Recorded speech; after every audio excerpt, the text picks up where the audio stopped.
दोस्तों जयगढ़ का ये जो किला है वो इतना ऊंचा है कि आप सामने जो पहाड़ी देख रहे हैं वो नीचे से देखने से काफ़ी ऊंची लगती है, लेकिन अब वो भी हमसे नीचे पड़ रही है।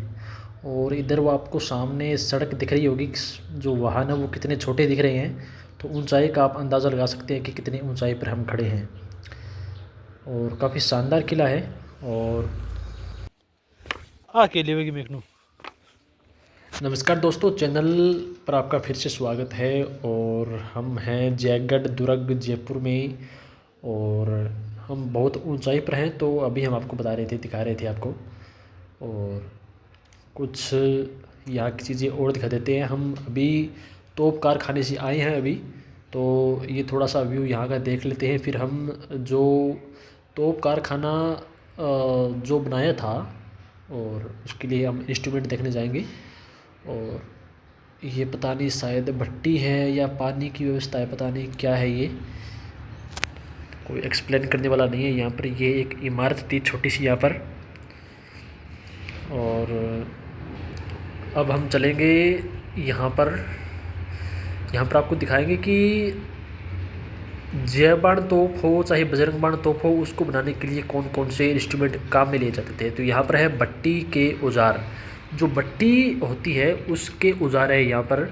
तो आप देखिए यहाँ पर लंबे लंबे छड़ सी हैं, संडासियाँ सी है, और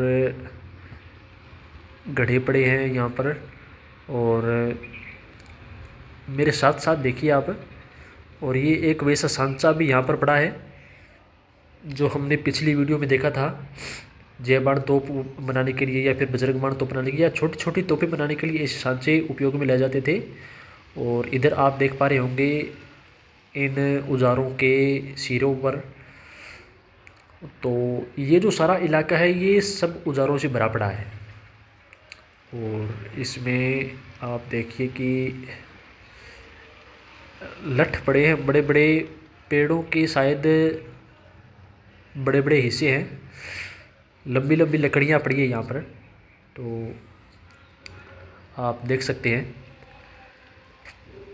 और इसमें देखते हैं क्या है, यहाँ से क्या दिखता है। यहाँ से भी वही है, कुछ भी नया नहीं। यहाँ पर एक चक्की पड़ी है, जो हम घर में इस्तेमाल करते हैं, राजस्थान में सामान्यतः इस्तेमाल की जाती है। और यहाँ पर कुछ औजार और पड़े हैं कुछ।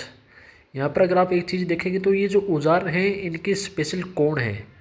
और ये देखिए, मतलब एक स्पेशल एंगल में बने हुए हैं। शायद इनको इस्तेमाल किया जाता हो, ये स्केल के रूप में शायद हो सकता है इनको इस्तेमाल किया जाए। और वो एक झूला सा है।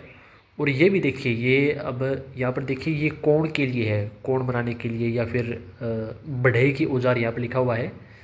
और वहाँ पर एक बड़ी सारी रास पड़ी है, बहुत बड़ी रास है वो, मतलब मोटी है आकार में। हाथ में भी शायद मुझे लगता है नहीं आएगी। तो ये देखिए, जैसे कि मैं आंखों से देख पा रहा हूँ, ये मुझे लगता है मेरे हाथ में नहीं आएगी। और ये कुछ औजार हैं आगे, नुकीले नुकीले इनके लोहे के औजार हैं ये, जो लकड़ी के अंदर जड़े हुए हैं। और यहाँ पर ये छोटे छोटे औजार और पड़े हैं। वहाँ पर क्या लिखा हुआ है वो दिखा नहीं कैमरे में अच्छी तरह से।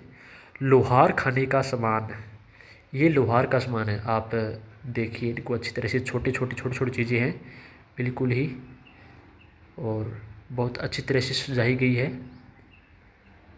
और ये है संडासियाँ, छोटी सी लेकर बड़ी तक, बड़ी आकार तक पूरी संडासियाँ हैं। और आप कोने में देखिए, ऊपर कोने में स्केल है। तो स्केल का जो इस्तेमाल है यहाँ पर काफ़ी भरपूर तरीके से मुझे लगता है शायद किया गया है।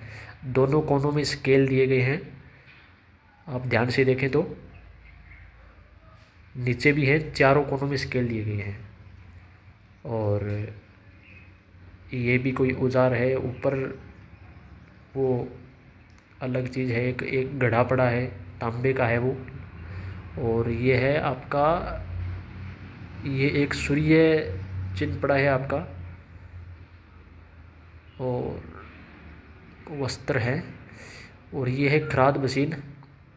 और ये है वो, आपको मैं जो बता रहा था कि लोहे के नुकीले आकार के जो औजार हैं उनसे छेद किया जाता था तोप में। तो यही है वो नुकीले औजार जो मैं आपको पिछली वीडियो में बता रहा था कि मैं आपको इस वीडियो में बताऊंगा। तो ये छोटे छोटे औजार हैं, आपको मैं इधर बड़े भी पड़े हैं। ये जो सब है ये लोहे के आगे जड़े जाते हैं। खराद मशीन, इधर है खराद मशीन, और इधर ये देखिए, अगर आप इनको ध्यान से देखें तो ये बड़ी बड़ी छड़ें हैं, लोहे की छड़ें हैं, और आगे से काफ़ी नुकीली है। कितनी लंबी देखिए, बहुत लंबी है ये क्या है कि लोहे के अंदर छेद करने के लिए काम में ली जाती है।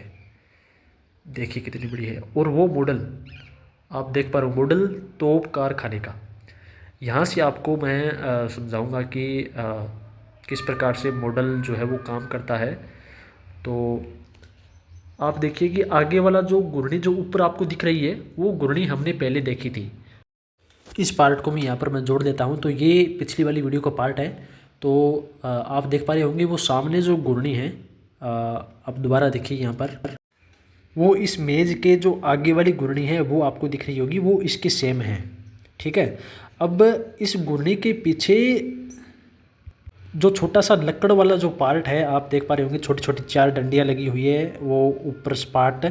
तो वो अब आपको यहाँ पर दिखाता हूँ। तो जब हम पिछली वीडियो में उस कमरे के पीछे आए थे, घुर्णी वाले कमरे के पीछे, तो ये जो 4 बड़े बड़े जो आपको दिख रहे होंगे स्पार्ट, और ये बीच में जो एक खंभा है, तो इससे वो जुड़ी हुई है। और इन चारों से 4 बेल बंधे हुए थे, एक एक डंडी के एक एक बेल बंधा हुआ है। और इस घुर्णी को, ऊपर वाली घुर्णी को जो है बेल घुमाते थे।